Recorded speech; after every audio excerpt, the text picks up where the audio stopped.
The chamber of the Coalition Council was an imposing place, a dome of glass and steel perched above the swirling gases of a dying star. Its occupants, a collection of towering alien figures with regal bearing and unreadable expressions, spoke in hushed tones as the humans entered. Captain Jack Calloway led his team into the chamber, boots clicking against the polished floor. Behind him marched Sergeant Marcus Hayes, Corporal Luis Alvarez, Private Noah Carter, and Lieutenant Darnell Rhodes. 5 men, plucked from the chaos of Earth's wars and thrust into the heart of a galactic crisis. Admiral Sarek, a tall, spindly alien with luminous skin that shimmered like oil on water, gestured toward the center of the chamber. His voice was both melodic and sharp. "Humans, your reputation precedes you, though it is difficult to comprehend why you have been summoned here." Calloway stepped forward, his expression unreadable, but his stance steady. "We're here because you're losing, Admiral. Badly." A low murmur rippled through the gathered council members. Sorek's luminous eyes narrowed. "Mind your tone, Captain. The Coalition is a union of the galaxy's most advanced civilizations. The Krog Dominion is formidable, yes, but the idea that primitives such as yourselves could offer anything of value—" "Primitives," Hayes interrupted, his voice like gravel. "Your so-called advanced civilizations have been getting steamrolled. If you didn't need us, we wouldn't be here." Calloway raised a hand, silencing Hayes with a glance. "What Sergeant Hayes means," he said, his tone firm, "is that desperate times call for desperate measures. Earth might not have the technology your worlds do, but we know how to fight. We've been doing it since before we could build cities." The council was silent. For a moment, Calloway thought he might have overstepped, but then an older alien, a broad-shouldered creature with scales that gleamed like obsidian, leaned forward. "You speak with confidence, human," it rumbled. "But confidence does not win wars. Do you truly believe you can succeed where the best of us have failed?" Calloway met the alien's gaze without flinching. "I believe we have no choice but to try." Sorek's melodic voice cut through the tension. "Very well. The council has deliberated. You will be given a chance, one chance, to prove your worth. A Krog fleet is advancing on the mining colony of Kaelrix 4. If the planet falls, we lose a vital source of Zentium, the element that powers our fleet's shields. You and your men will deploy there alongside a detachment of Coalition forces. If you succeed, we may consider further collaboration. If you fail—" Sorek's tone hardened. "Do not fail."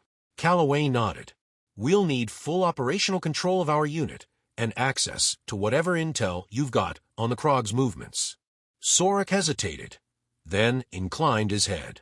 "You will have what you need." The humans left the chamber in silence, the weight of the ultimatum settling heavily on their shoulders. As they walked through the station's corridors, Alvarez broke the silence. "So no pressure, huh? Just save an entire planet on our first day." Hayes grunted. "Typical. They're throwing us to the wolves to see if we'll bite back."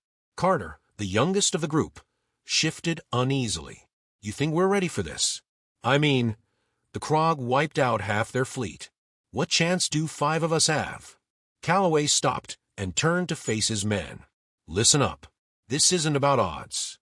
It's about doing the job, no matter what. They don't think we can pull this off, and maybe they're right. But we're not here to second-guess ourselves. We're here because we're the only ones crazy enough to try." Rhodes, ever the tactician, folded his arms. "If they're giving us intel, we'll need to analyze it fast. Figure out where the Krog are most vulnerable." Calloway nodded. "Exactly. We don't have the firepower to go toe-to-toe with them, but we don't need to. We hit them where it hurts and make them bleed." They reached their barracks, a stark, utilitarian space with bunk beds and a holographic table at its center. Calloway activated the table, bringing up a 3-dimensional map of Kaelrix 4 and the surrounding space. Markers indicated the Krog fleet's approach. "Look at this," he said, gesturing to the map. "The Krog's main force is coming from the west, but their supply line runs through this canyon here. If we can cut them off, they'll lose momentum, and the Coalition forces might have a chance to hold the line." Alvarez whistled. That's a hell of a choke point. Perfect for an ambush. Rhodes frowned. But it's risky. If we're caught, we'll be surrounded with no way out. Then we don't get caught, Calloway said. Hayes, you'll rig the canyon with charges. Alvarez, you'll scout the area and find us the best positions for cover. Carter, you'll set up overwatch. Rhodes and I will coordinate with the coalition forces to draw the Krog into the trap. The men nodded, their earlier uncertainty replaced by determination. They might be outnumbered and outgunned, but they had a plan, and that was more than most. Hours later, they stood on the surface of Caelrix, a barren landscape of jagged rocks and sulphurous air. The coalition forces, a mix of alien soldiers and automated drones, moved into position, their movements precise, but lacking the urgency the humans brought to the battlefield. Calloway's team worked quickly. Hayes planted explosives along the canyon walls, muttering under his breath about the alien junk he had to rig into his detonators. Alvarez scouted ahead, his sharp eyes picking out Krog patrols and marking them for coalition snipers. Carter climbed to a high vantage point, his sniper rifle gleaming in the pale light of the planet's twin suns. As the Krog forces advanced, a low, insectal hum filled the air. The ground trembled under the weight of their biomechanical war machines, and the humans felt the first stirrings of doubt. But there was no turning back now. Calloway's voice crackled over the comms. Everyone in position. Charges set, Hayes replied. Overwatch ready, Carter confirmed. Targets marked, Alvarez added. Calloway took a deep breath. All right, boys. Let's show these aliens what humans can do. Wait for my signal. The Krog swarmed into the canyon, a nightmarish tide of chitin and metal. The coalition forces fired on them from above, drawing their attention. Calloway watched through binoculars, waiting for the perfect moment. Now, he shouted. The canyon walls erupted in a cascade of fire and rock, burying the Krog supply convoy and cutting off their reinforcements. The Krog reeled, their hive mind momentarily disrupted by the sudden loss. The coalition forces surged forward, pressing the advantage. But the humans weren't out of danger yet. A massive Krog war machine emerged from the smoke, its eyes glowing with malevolent intelligence. Calloway's heart sank as he realized their explosives hadn't been enough. Fall back, he ordered, but before they could retreat, the machine's weapons locked onto their position. The section ends with a deafening roar as the humans prepare to face their next challenge, their resolve unshaken despite the odds. The war room was alive with tense energy as holographic projections of the Krog fleet shimmered above the central table. The humans stood to one side, dwarfed by the alien commanders who filled the chamber with a quiet hum of discussion. Captain Jack Calloway leaned forward, his eyes fixed on the projection. His squad flanked him, each man exuding a different kind of focus. Sergeant Hayes with a sharp, analytical gaze, Alvarez scanning the tactical displays, Carter's jaw clenched with quiet intensity, and Rhodes standing tall, his hands clasped behind his back like a strategist calculating every variable. Admiral Sorik's voice cut through the murmur of the room. The Krog advance is accelerating. Their main fleet will breach our defensive line within 48 hours. If that happens, the fall of Caelrix will be inevitable. Calloway straightened, his expression unflinching. We're not going to let that happen. The room fell silent, alien commanders turning their eyes toward him. Sorik tilted his head, his luminous skin casting faint shadows on the walls. Your confidence is noted, Captain, but confidence alone will not stop the Krog. Their hive mind is a single entity, adaptable and relentless. They will crush you with overwhelming force. Calloway held his ground. Overwhelming force has its limits when the enemy knows how to think outside the box. That's what we bring to the table. Sorik gestured to the hologram, zooming in on the Krog fleet's formation. Their fleet is accompanied by a planetary siege platform. It generates a suppression field that disables long-range energy weapons. Our fleet is effectively blind and defenseless against their advance. So we don't fight on their terms, Calloway replied. We take out the platform, remove their suppression field, and your fleet can fight back. A skeptical voice rose from the back of the room, belonging to a scaled alien with deep crimson eyes. You speak as if it's simple.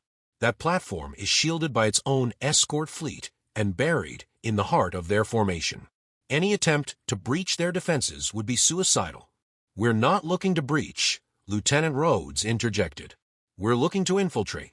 A small strike team can slip past their defenses, plant charges on the platform's core, and disable it from the inside.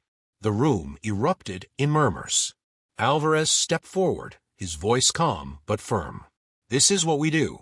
We've taken out targets in hostile territory before. You've been fighting them head-on and losing. Let's try it our way. Sorek's glowing eyes shifted between the humans. And what happens if you fail? If you're discovered before you can reach the platform, the Krog will accelerate their assault, and we will lose Kaelrix for... Calloway met his gaze. If we fail, you'll lose Kaelrix for anyway. Right now, you've got no other options. Trust us, or watch the planet burn. The tension in the room was palpable, the alien commanders exchanging uncertain glances. Finally, Sorek exhaled, a soft, musical sound that could have been resignation or resolve. Very well. The Coalition will provide you with a stealth corvette and whatever resources you require. But understand this.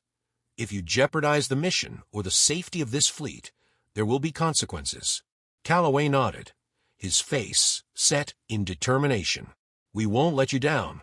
The team left the war room in silence, the weight of their mission hanging heavy in the air. As they returned to their quarters, Alvarez broke the silence. Guess we've officially got a suicide mission under our belts now. Feels like old times. Hayes smirked. You mean blowing stuff up in impossible situations? Yeah, I miss this. Carter's voice was quieter, more serious. What if we can't pull it off? This isn't just about us. It's about an entire planet. Calloway stopped and turned to face them. We've been outnumbered and outgunned before, but we've always found a way to get the job done. This is no different. Stick to the plan, watch each other's backs, and we'll make it out of this. Rhodes added, his tone measured. We succeed because we adapt. The Krog don't know what that means. That's our advantage. Preparations were swift. The Coalition provided them with schematics of the siege platform and a map of the Krog fleet's formation. The humans spent hours poring over the data, planning every step of the mission. Hayes modified the charges they would use, combining human explosives with alien tech to create devices that could bypass the platform's bioorganic defenses. Alvarez studied the fleet's patrol patterns, identifying the gaps they could exploit. Carter sharpened his skills in the firing range, while Rhodes coordinated with Coalition technicians to ensure their equipment would function in the suppression field. By the time they boarded the stealth corvette, every man was focused and ready. The journey through the Krog fleet was harrowing, the ship's cloaking systems barely keeping them hidden from the biomechanical sentinels that scanned the void. Inside the cramped confines of the corvette, the team sat in tense silence, the hum of the engines their only companion. When the platform came into view, it was a grotesque fusion of metal and flesh, its organic surfaces pulsating with a faint, sickly glow. The Krog's hive mind influence was palpable, a constant pressure at the edge of their consciousness that made their skin crawl. The corvette docked in a shadowed crevice of the platform, its cloaking field masking their presence. As they disembarked, the air was thick with the smell of sulfur and decay. The interior of the platform was a maze of twisting corridors, lined with biomechanical tendrils that pulsed like veins. Alvarez led the way, his movements silent and deliberate. Hayes carried the charges, his sharp eyes scanning for potential threats. Carter covered their rear, his rifle at the ready, while Rhodes monitored their progress on a portable holomap. Calloway kept them moving, his focus unshakable. The first sign of trouble came when they reached the central core. A swarm of Krog drones emerged from the walls, their chitinous bodies clicking and whirring as they moved. The humans fought with brutal efficiency, their hybrid weapons tearing through the drones with a mix of plasma bursts and ballistic rounds. But the hive mind was relentless, sending wave after wave of reinforcements.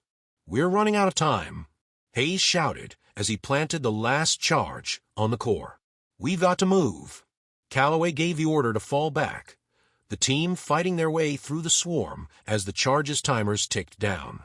By the time they reached the Corvette, their armor was battered, and their breaths came in ragged gasps. The moment they launched, the charges detonated, sending a chain reaction of explosions rippling through the platform. As the suppression field collapsed, Coalition ships surged forward, their energy weapons blazing as they tore into the disoriented Krog fleet. The humans watched from the Corvette's viewport, a grim satisfaction in their eyes as the tide of battle shifted. Calloway leaned back in his seat, his expression hard but triumphant. One platform down, one planet saved. Let's hope the Council starts listening now. The Council reconvened in solemn silence, the chamber's atmosphere heavy with an unspoken mix of awe and disbelief.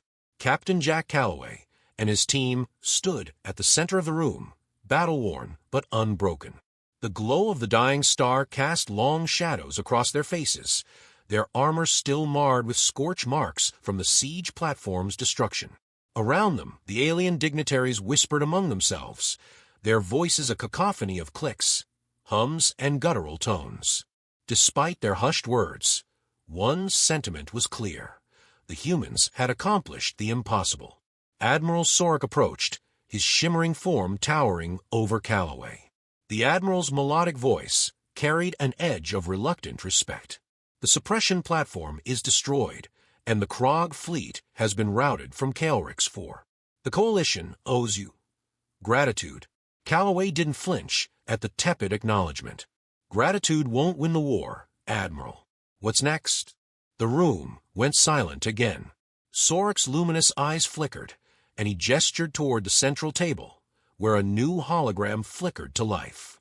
This time, it wasn't just Kaelrix 4, it was the entire sector. Red markers spread like a virus across the map, each one representing another Krog incursion. The scale of their invasion was staggering. "This is what's next," Sorek said. "The Krog do not retreat without purpose. They are regrouping, consolidating their forces. Your actions have bought us time, but it is only a reprieve." Hayes folded his arms, his expression hard. "So you're saying we're back to square one?" A scaled alien with obsidian-like skin spoke, his deep voice rumbling. "Worse than square one. The Krog will adapt. Their hive mind has already analyzed your tactics. They will not fall for the same stratagem twice." Calloway glanced at his team, each man wearing the same grim determination. He turned back to the Council. "Then we'll change the game again. They adapt, we innovate. That's what we do." Sorek tilted his head, his iridescent gaze scrutinizing the captain. "Your confidence borders on arrogance, Captain. Your success was extraordinary, yes, but extraordinary cannot be relied upon indefinitely. Do you truly believe your species alone can turn the tide of this war?" Rhodes stepped forward, his voice calm and measured. "We're not saying we can win it alone, but we've proven that we can fight alongside you, and that we can win battles that seemed unwinnable. If the Coalition's been holding back, now's the time to commit everything."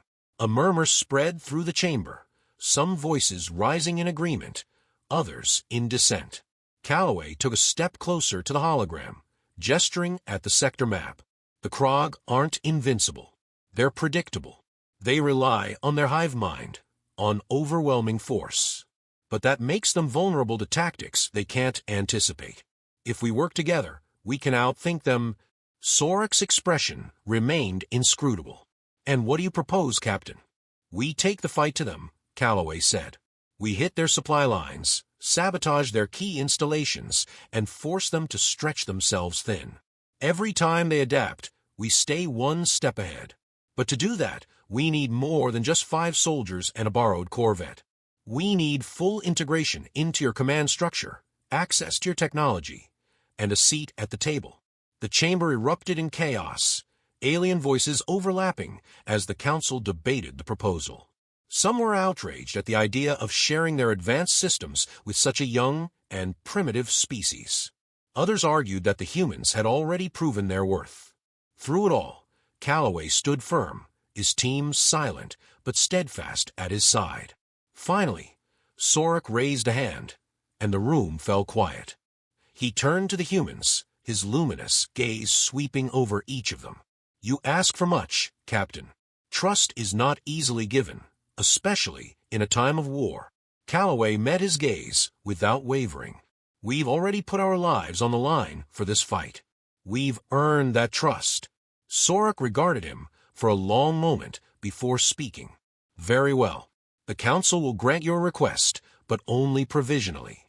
You and your team will lead a joint strike force on the Krog staging ground in the Vorexus Nebula. Succeed, and we will formalize your role within the coalition. Fail, and our alliance ends." Carter, who had been quiet until now, finally spoke, his voice steady despite the weight of the moment. "We won't fail." The Council adjourned, and the humans returned to their quarters to prepare for the mission. The tension was palpable, but so was their resolve. As Alvarez reviewed the schematics of the Krog staging ground, he glanced up at Calloway. "You think I'll actually follow through if we pull this off? Give us a real seat at the table." Calloway leaned against the wall, arms crossed. "They don't have a choice. They might not like it, but they know we're the only chance they've got." Hayes snorted. "Yeah, well, let's make sure they don't start thinking otherwise."